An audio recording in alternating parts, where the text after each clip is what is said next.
तो इस एपिसोड का शुरुआत वहीं से होता है जहाँ पर पिछला एपिसोड खत्म हुआ था। पिछले एपिसोड के अंत में हम लोगों ने देखा था कि लिनफेन और गिलिडर बहुत ज़्यादा नशे में होता है और नशे की हालत में ही गिलिडर लिनफेन को किस कर लेती है।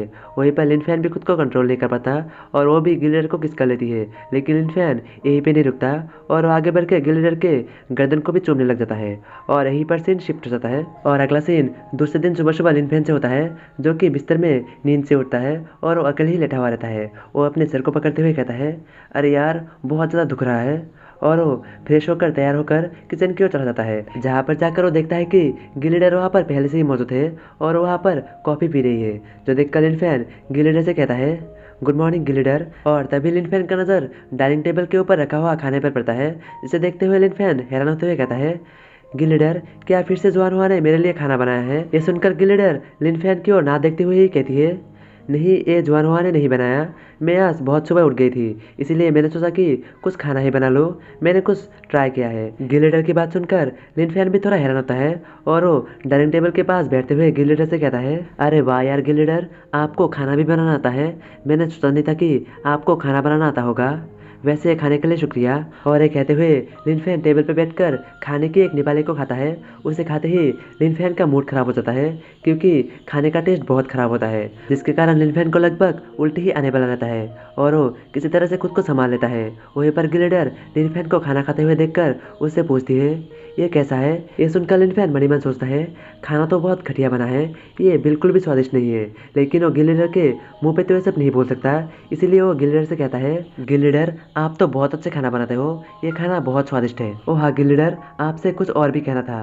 लेकिन गिलिडर लिनफेन की बात को बीच में ही काटते हुए कहती है, ऑल राइट, मुझे शहर के वेस्ट साइड में जाना है, जब तुम घर से बाहर जाओगे तो दरवाजे को अच्छे से लॉक कर देना, बाय, फिर मिलते हैं। और ये कहते हुए गिलिडर दरवाजे को खोलते हुए बाहर चली जाती है और बाहर जाकर गिलिडर बहुत ज़्यादा शर्माने लग जाती है और वो मनी मन सोचती है, लिनफेन ने जो मेरे साथ कल रात किया था उससे तो मैं उसके साथ नजरें ही नहीं मिला पा रहा था, मुझे बहुत ज़्यादा शर्म आ रही है। वहीं पर लिनफेन गिलिडर को ऐसे बाहर जाते हुए देखकर कंफ्यूज होते हुए सोचता है, ये क्या हो गया, वो इतनी जल्दी हड़बड़ाहट में बाहर क्यों चली गई। मुझे बस पानी के लिए पूछना था कि उनके पास कोई पानी है या फिर नहीं। ये खाना बहुत ज़्यादा सॉल्टी है, खाने में कुछ ज़्यादा ही नमक हो गया। और यहीं पर सीन शिफ्ट हो जाता है। अगला सीन कुछ देर या फिर कुछ दिनों के बाद से शुरू होता है, जहाँ पर लिनफेन लिव सिटी के वेस्ट एंट्रेंस से बाहर चला आता है और बाहर आते हुए वो मनी मन सोचता है, अब घोस्ट हॉर्स पूरी तरह से खत्म हो चुका है, मुझे अब बस अपनी तीसरा घोस्ट स्पिरिट ढूंढने के लिए निकलना है। और ये सोचते हुए लिनफेन जुआनहुआ को बाहर निकाल लेता है और बाहर निकलकर उसे घोस्ट लेटर देते हुए कहता है, जुआनहुआ क्या तुम इस घोस्ट लेटर की एनर्जी को महसूस करके इसकी डायरेक्शन का पता कर सकती हो। ये सुनकर जुआनहुआ अपनी पावर को इस्तेमाल करते हुए डायरेक्शन का पता करने की कोशिश करती है, लेकिन उसे कुछ भी पता नहीं चलती और वो नाम में गर्दन हिला देती है। जो देखकर लिनफेन मनी मन सोचती है, क्या ऐसा हो सकता है कि इस घोस्ट लेटर की घोस्ट एनर्जी चारों ओर बिखर चुकी होगी, अब मैं क्या करूं। और तभी उसके दिमाग में कुछ ख्याल आता है और वो मनी मन सोचता है, ओ हाँ, मैं ये कैसे भूल गया कि हे सिटी के गिल्डर का जो बेटी है वो ट्रैकिंग में बहुत ज़्यादा अच्छी है, वो किसी भी चीज़ को ट्रैक कर सकती है, मैं जाके उससे पूछ सकती हूँ। और घोस्ट हॉर्स से हे सिटी जाने में उतना ज़्यादा समय भी नहीं लगेगा, मैं थोड़े समय में ही वहाँ पर पहुँच जाऊँगा। और ये सोचते साथ ही लिनफेन अपने घोस्ट हॉर्स के साथ हे सिटी के लिए निकल जाता है और यहीं पर सीन शिफ्ट हो जाता है।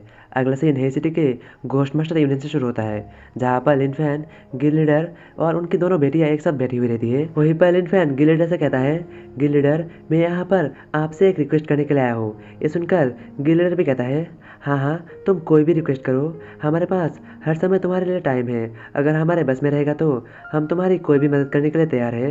ये सुनकर लिनफेन थोड़ा सीरियस होते हुए कहता है, एक्चुअली मैं यहाँ पर आपके बेटियों के लिए आया हूँ, मैं चाहता हूँ कि आपकी दोनों बेटियाँ मेरे लिए एक घोस्ट स्पिरिट को ढूंढे। वहीं पर लिंग और यू ये सुनकर बहुत ज़्यादा खुश होती है कि लिनफेन उनसे मिलने के लिए यहाँ पर आई है और वो दोनों एक साथ ही कहती है, क्या तुम मुझसे मिलने के लिए यहाँ पर आई हो। उन दोनों की सवाल सुनकर लिनफेन आगे बढ़ के यू को घोस्ट लेटर देते हुए कहता है, मेरे पास ये चीज़ है, क्या तुम इसकी एनर्जी का सोर्स जहाँ से इसका एनर्जी आ रहा है, क्या तुम उस जगह का पता कर सकते हो। ये सुनकर यू अपने घोस्ट टोकन यानी कि अपने डॉल को निकाल लेती है और ध्यान लगाना शुरू कर देती है। और कुछ देर बाद यू की डॉल एक डायरेक्शन की ओर इशारा करती है और यू लिनफेन से कहती है, मुझे उस जगह के बारे में ज़्यादा ज़्यादा अच्छे से नहीं पता चला, मुझे थोड़ा थोड़ा ही पता चला है। मैं उसके डायरेक्शन के बारे में रफली थोड़ा थोड़ा करके तुम्हें बता सकता हूँ, मुझे पूरी तरह से नहीं पता चला। वही पर लिनफेन ईव की बात सुनकर मन ही मन बहुत ज़्यादा खुश होता है और वो गिल लीडर से कहता है, गिल लीडर क्या मैं आपकी बेटी ईव को कुछ दिनों के लिए अपने साथ रख सकती हूँ? ये सुनकर गिल लीडर उसे ध्यान से देखते हुए कहता है,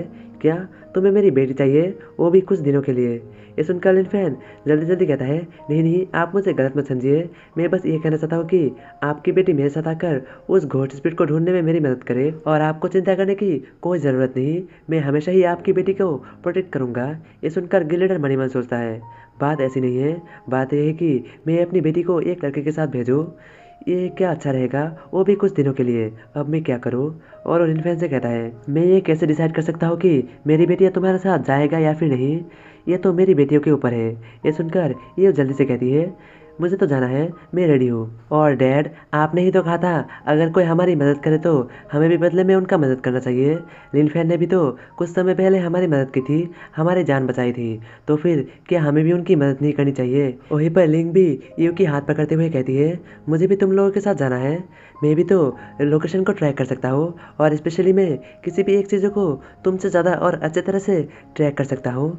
वहीं पर गिल लीडर इन सब की बातें सुनकर बहुत ज़्यादा परेशान होता है और वो मन ही मन सोचता है, मैं अब क्या ही कर सकता हूँ, मेरे दोनों को दोनों बच्चियाँ इसके साथ जाने के लिए तैयार है।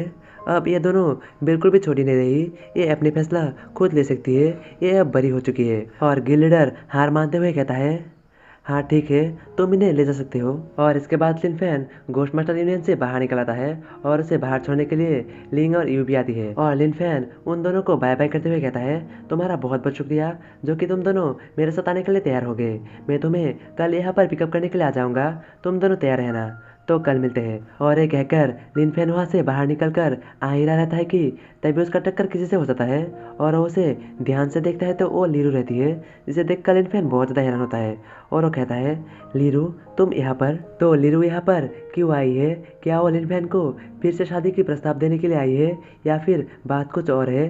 जानने के लिए देखते रहिए आगे आने वाले एपिसोड्स।